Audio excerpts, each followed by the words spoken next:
Hi everyone and welcome to the ITSM Crowd. My name's Claire Agutter. I'm the host for today's session and I'm joined by the fabulous Erica Sosna, who I am going to start by asking to introduce herself. So please, Erica, tell us a little bit about yourself, your background, and then I'll explain a little bit more about our topic of conversation today. Sure, Claire, thanks very much for having me. And hello, everyone. I'm Erica. Where to begin? I guess I focus on career transition, and I've always been really interested in how people make transitions in life. I'm extremely nosy, so I always want to kind of know the ins and outs of people's work, how they got there, what it gives them, and all of that good stuff. And day to day, I run a consultancy called Career Matters, using a method that I've developed called the career equation to really empower people to have the right career conversation at the right time within their organization. And most importantly, with themselves, because, most of us sort of muddled our way into our career. And so having a methodology that really allows people to have a sort of pinpoint level of clarity about what works for them in work is really what I spend my day-to-day doing. And aside from work, I'm a mum of a crazy little toddler, and and I live by the seaside in Brighton. Fantastic. Oh, I love Brighton as well. Gorgeous city. So you can see Erica's website here. Let me just work out which way my fingers are going. You can see Erica's website there. Lots and lots of resources on it. And Erica and I started chatting on a completely unrelated topic to the ITSM crowd and to IT in general. But when I learned a little bit about what Erica does, I thought, there's a conversation that needs to be had here because we've always talked about IT and service management on this webinar, but at the same time, we do tend to talk about things that are related. And, one of the things that always strikes me is when I ask guests, how did you get started in IT? How did you become a service manager? And I expect them to say, oh, it was my dream ever since I was a small child to be a change analyst. But weirdly, most people seem to fall into IT. So I think it's kind of a good opportunity for you to maybe help some of our viewers think a little bit more and not just be pulled along by the tide in their career. So for the people watching us live, I mean, do pop questions into the comments as well. If you've got anything that you want to ask Erica, we can pick it up live. And again, she's on social media as well, so you can pick up things after the episode as well. But I mean, is this common? Is this something you see, that people are not really making conscious choices about their career? They're just almost going where life takes them? Yeah, I think it's enormously common. So I would say that most people, regardless of their profession, the industry where they land, sort of fell into their careers rather than chose it. And this is very anecdotal data. It's kind of speaking to hundreds of people about their careers and often asking this question, did you fall into your career? And I would say 90% of any audience, whether we're working in tech, in real estate, in design, in creative, in IT, in sales, will say, yeah. Of course, there's always 10% who were really clear from really early on about what they thought would really suit their skill set and went hell for leather to go and have that thing. And that often tends to be within the more established professions, right? The doctors, lawyers, engineers, the professions, teachers, that have existed for a really long time. And I think part of also, of course, what shaped this is that some of the top jobs being recruited for now didn't even exist 10 years ago. So you couldn't necessarily have imagined or planned for where you ended up. And so the fact that many people fell into their careers is not necessarily a bad thing. It's just a reflection, actually, on the sort of missing piece in education between the subjects that you might enjoy at school, the world of work and its dynamic evolutions and revolutions, which obviously there's a lot going on right now, and the kind of disconnect about how do I unite what I know about myself with where I might find a place to really excel in the workplace. There just isn't a natural home for that discussion. And because subjects are subjects, history, maths, etc. They don't necessarily set out for you, if I enjoy the analytical elements of mathematics, where might I find a home in the world of work where I would thrive? And so my work has really been about noticing that disconnect and trying to support people to step into choice, either to choose what they have, or to recognize that it needs a little bit of course correction and adjustment based on what they've discovered about themselves, or to make the transition or pivot that actually is going to align much more closely with their design, as it were. But absolutely, it's really common to still not quite know what you're going to be when you grow up. And you can be extremely good at that thing whilst also not knowing. Yeah. And I think you mentioned there kind of the traditional careers. So we think about things like teachers and lawyers and accountants. And one of the things that they tend to have is a very clear career path. You need to do this career, this degree, you need to do this level of training, then you progress to this level. And of course that doesn't exist within IT really. The choice is vast, and there seem to be new job titles that get invented every year. The technology evolves, the ways of working evolve. I mean, what can people do to try and make sense of this and start to plot a course? It's a really good question. And I think hierarchy is so convenient, isn't it, right? Because what hierarchy does is you don't have to think that much about it, right? You just go, what is the next thing? What is the next phase or stage? But the trouble with that is that direction has been set by the organization. It might work for them for you to move up it chronologically or to make lateral moves, whatever the career pathing is that's identified. But it isn't an empowered choice. It's a choice to follow a particular route. And you're absolutely right that too much choice on the other end, if you're in an industry, and many people are, where it isn't so neatly set out in progression, then too much choice becomes overwhelming. So the sort of science of our brain tells us that basically our brains can only cope with 5 variables at any one time. So this is why, Claire, when you're in the cereal aisle and you thought it was straightforward, you were just popping into smoothly, you're suddenly completely stymied because you realise that there's actually a granola, there's sugar-free granola, there's buy one, get one free, there's do I want chocolates or raisin? Like, too much choice and can paralyse us from taking any action. And that's true in something as simple as your breakfast cereal, but think about it for something as complex and emotional and identity related as your career and the huge range of choices that now exist in there. It's not surprising that many people find that overwhelming. And the trouble with overwhelming for the brain is that we just don't. You walk out with nothing or a random bag of porridge that you don't know what you're going to do with because you just needed to do something. Yeah. And we've all had that kind of feeling. And so in the work that I do, there is a methodology that is exactly designed to reduce down choice on the basis that for most professionals, what they have is too much choice. And that creates anxiety about self-doubt. What if I make the wrong decision? What if I jump from the frying pan into the fire? What if I think the grass is greener over there, but it isn't? What if I try this new thing and I fail? All these kind of what ifs come in that make it preferable to stay with something that doesn't quite work because doing the work to decide on it feels overwhelming or too risky. So the methodology that I recommend and the kind of questions I invite your audience to think about are just 4 simple components, really. So I have this thing called the equation, the career equation. I'm always hesitant to say that to a technical crowd because it doesn't work as a kind of quant equation. It just works as a conceptual idea about how to think about the branches of your career. So forgive me, okay, for the fact that it doesn't work that way, but it does work to help you with the question you're asking.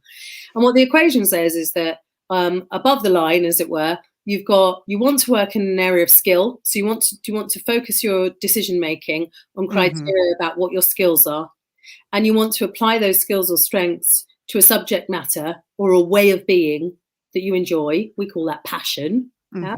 So it could be anything from a particular industry to a way of being, like solving tricky problems or being useful to people or learning new stuff.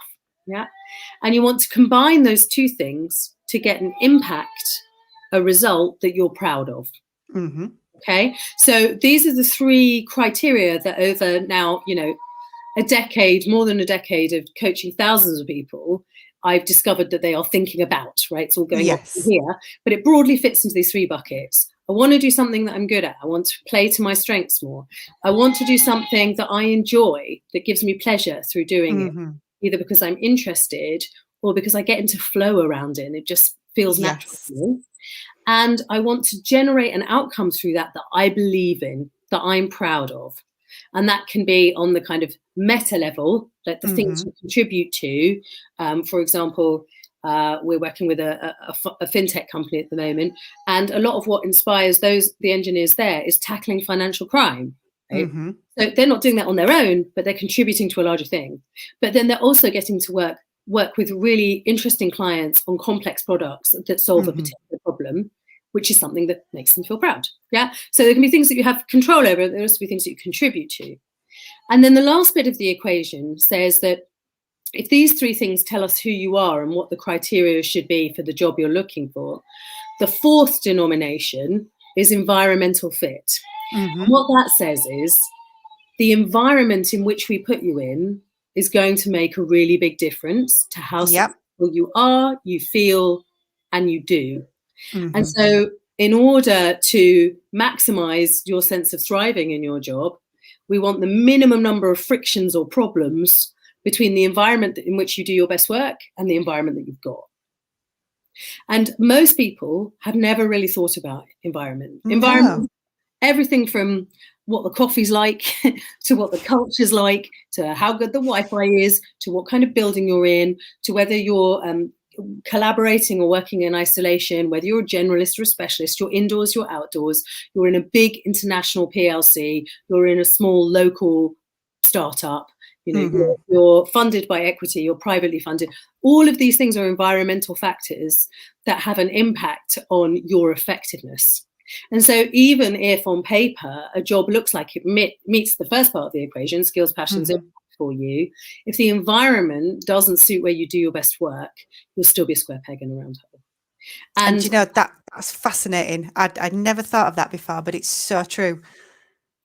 Yeah, I mean, everyone I think has a story from, I hope, it's kind of ticking off for you, a story of like, that's why that job didn't work, or why it worked for a bit and then that company got acquired, or the leadership changed, or even the location where we were doing most of our work, or the really interesting client dropped out and suddenly it was horrendous. That's when that's how important environment is. Environment is like the Petri dish in which we grow you and your talent. And the equation says environment is the factor that makes the difference. The less levels of friction, so the lower the conflict in terms of environmental fit, the more functional, the higher performing, the more rewarding the work is going to be. So going back to your original question, in order to help people to reduce criteria, these are actually just the 4 areas that you should think about. To what skills do I want to be using? What kind of things interest me or gather my enthusiasm and energy? What do I want to be proud of doing? And then in what environments do I do my best work? And once you have the answer to those 4 questions, you will know what you are looking for, and then you can go shopping. And that's, I think, again, for the IT industry, that's a particularly interesting concept, because there is so much in the news and on social media at the moment about these big tech organizations, the Facebooks, the Google, everybody thinks, I'd love to go work there. But then you start to hear, but we're having these ethical dilemmas, and, the dream developer job suddenly isn't helping me contribute to society. And so perhaps this isn't the role for me. But I think it's an interesting shift as well from the individual responsibility to the organization as well, because I've always felt very much responsible for my own career. And I think early in my career, I was moving jobs pretty much every 12 months just to continually advance myself, because I very rarely felt like I got that support from the organizations that I worked within. I mean, a friend of mine worked at a big media organization, and it was very well accepted there that the path to promotion was to leave, work for a different organization for a year, and then you would be taken seriously when you came back again. But there is a huge, I think, responsibility for organizations, particularly at the moment when we know, I think it's 1 in 4 people in the UK are thinking about moving jobs. So I guess what needs to be in place in organizations? What should businesses and managers be thinking that they should start doing? Yeah, it's a great question, and it's a tension for many companies as well, because not every company has got its head around the idea that the job for life is dead. Yeah, and might be horrified to think that people will come in and give them 12 months and jump off again. Yeah, but now the average tenure in a role is around 2.5 years. wow. And I remember even 10 years ago, when I was moving from self-employment back into the corporate leadership development world, there was a lot of resistance to me as a candidate, because they were saying, but you've been self-employed, surely you are completely now unemployable.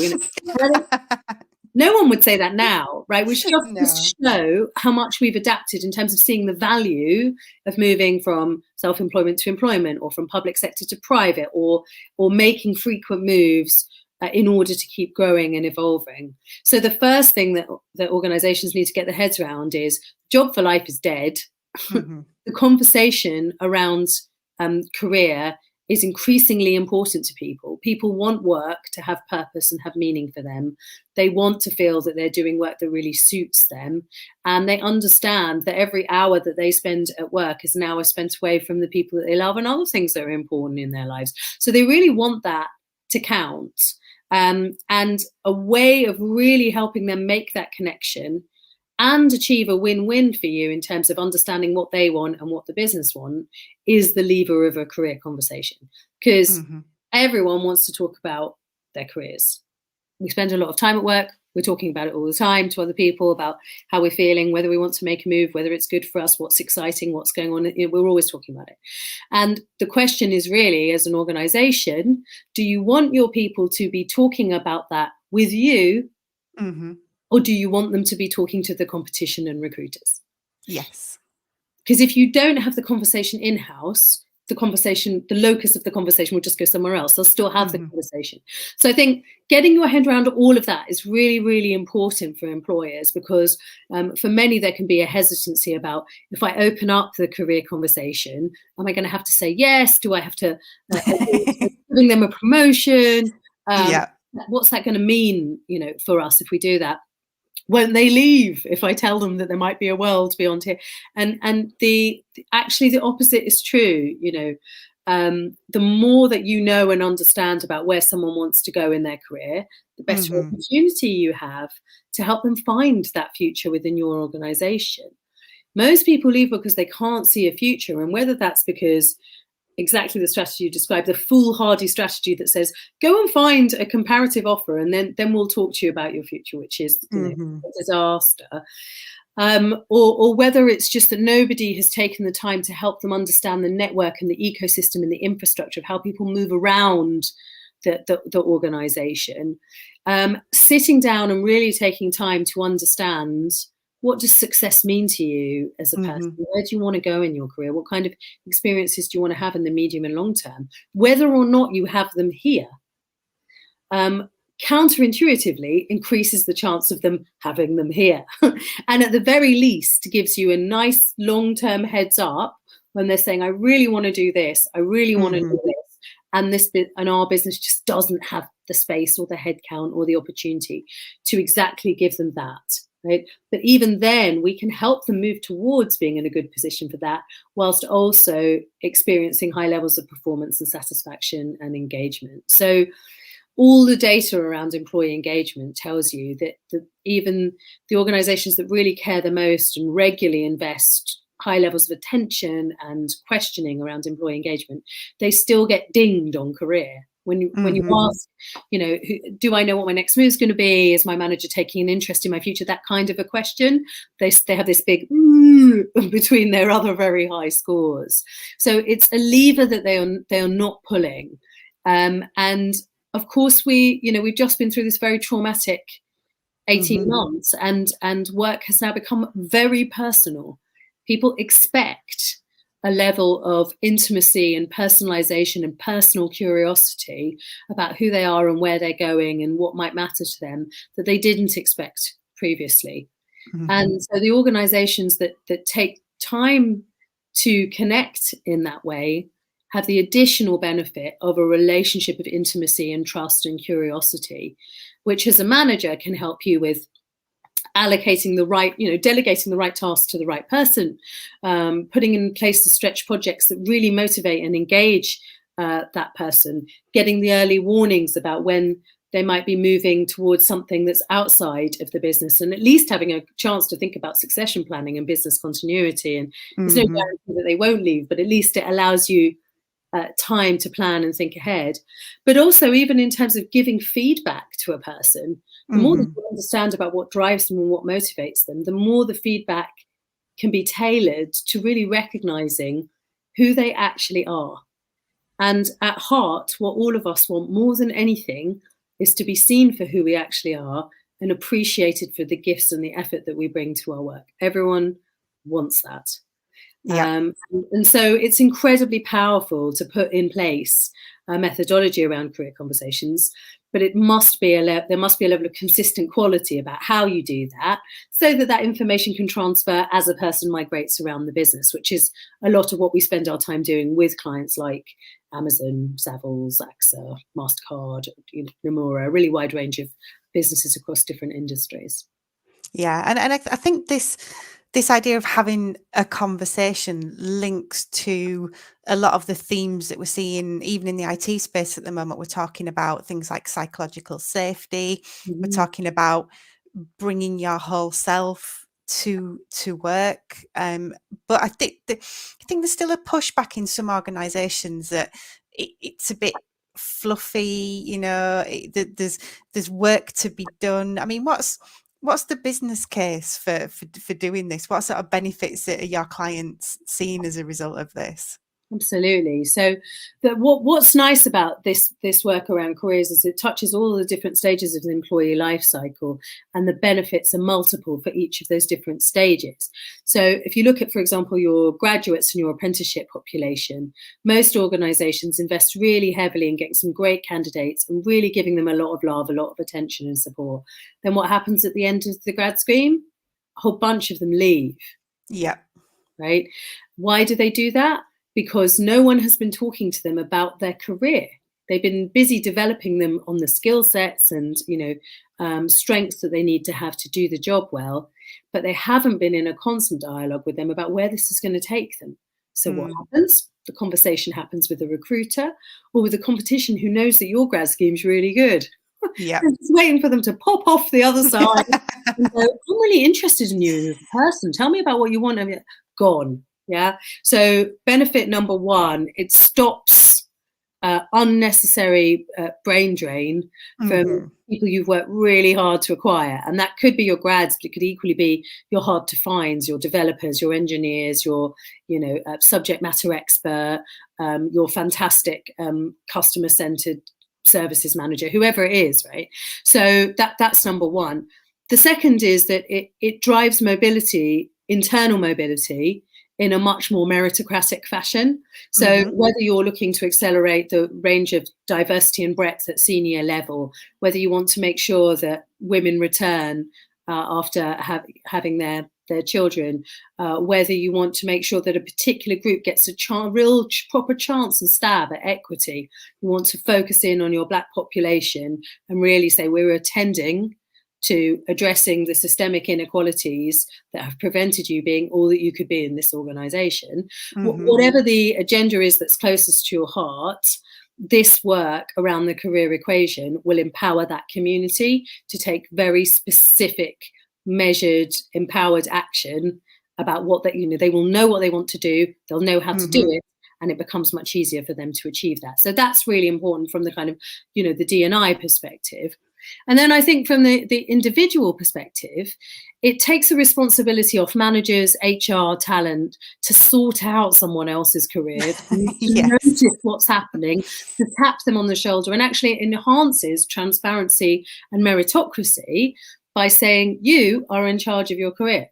No one will ever know better than Claire what is right for Claire.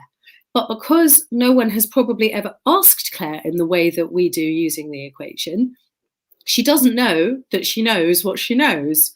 And once she knows that, she's in charge. And that actually, in all environments, in all areas of our lives, moving from powerlessness to a sense of empowerment is always good for our mental health. It's always good for our proactivity. It's always beneficial as an employer to have an empowered workforce. So this work of really giving people themselves back and that sense of being in charge of my destiny and the clarity about what they want stops them staying, getting stagnant and stuck in a role they've been in too long, just drifting out of the business because they feel that no one is attending. Not having the network and ecosystem to really make things happen in the business. It addresses all of those things, because once I know what experience I'm looking for, what my equation looks like, then I can go, how can I get this in the business? I add this kind of value. These are my key gifts. Who should I be talking to? And the business can absolutely help people do that, but they can't help until they've got to clarity, which is why it has to come from the individual. It has to be an investment in the individual, but with a manifest massive benefit across the organization. So yeah, reduced attrition, improved internal mobility for everybody, but maybe you particularly want to focus, and a sense of empowerment and individual-led work around, this is what I can contribute, and here's how I'm going to find out what's in the business for me that could really help me do that. Yeah, and I think there's a nice equation as well in some of the service management, which is basically that happy employees, empowered employees ultimately lead to happy customers. It's delivering good service, it's helping. But I think this is such an important point. But I know quite a lot of the people who watch this are team leaders, middle managers. Just as we sort of wrap up, as we come to the end of our time, which has flown as it always does, what could somebody do tomorrow if somebody's got a team of 5-6 people? What do they need to do to start engaging with this? Yeah, great. Well, the first is buy the book. Agree. The Career Equation book is really slim. It's available, published by McGraw.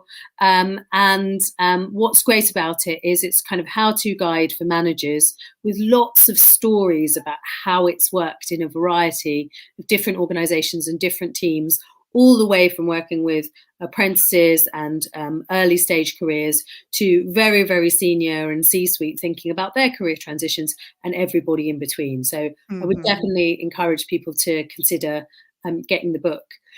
The second thing is just 2, I think, key questions that open up a really nice, interesting, different kind of dialogue you might not have done before, that work really well in a team. If you're all together on a team conversation, you get everybody to answer it, but also really effective one-to-one. The first is, how do you define success? How do you define success? Just wait, hear, listen to what they say, be surprised, and play back. And really, whether you've worked with someone for a long time or you're just meeting them for the first time, this is a great way to really accelerate your understanding of who they are and what matters to them. And you may well be surprised by that. And the second question is then, what experiences do you want to have in your career? Not where do you want to be in the next 5 years, or what level do you want to get to in this business, or how many sales do you want to make? But really, what experiences do you want to have? Because the word experience opens up the horizon of the things that they are doing, the things that they are evolving, the things that they are discovering. And so it's a much wider palette of a conversation than where do you want to be in 5 years, which is kind of a standard bad career question. So I would really invite them to ask that question of themselves, maybe do some some writing down and some reflecting on their own. Ask that question in one-to-ones or, in water cooler moments, and just genuinely be available to listen to the answer, and ask that question as a group, because it's really, really interesting to learn about your peers and what matters to them and what makes them tick. I say that the mission of Career Matters is really to reunite people with their gifts so they can do remarkable things. And we say reunite because people did fall into their careers, and careers, sort of take them on the tide, and you see what happens. And, suddenly you end up somewhere and you're like, how did I get here? Is this the right thing for me? And the way to make maximum contribution, positive contribution to the world, to your life, to yourself, is to align that area of genius and expertise that you have with the changing world of work. Where can I really add value around that? And I think IT is so fantastic for that, right? Because you can, everybody needs IT professionals. So your opportunity to move across industries is massive. You can work in an absolutely like IT super focused organization or consultancy that just does that thing. But equally, you can, everyone from, fashion to the third sector to, to